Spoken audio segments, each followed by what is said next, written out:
มาหาเห็ดกลางคืนเบิกครับระมัดระวังเด้อพี่น้องเอ้ย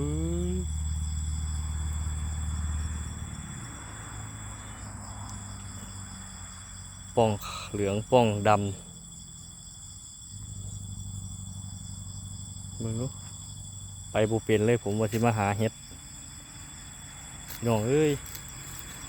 จะได้ละ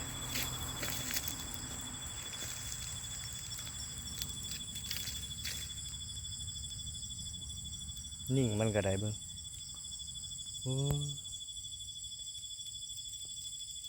มันระวังในเด้อครับหาเห็ดก็ได้หรอตัวบกใหญ่เลยบกยาวเลยไปเข้าไปเด้อมันจะไล่กูดิ โยโคเสร็จเลยเด้อเบิ่งไปเข้ามาเด้อหมวกนี่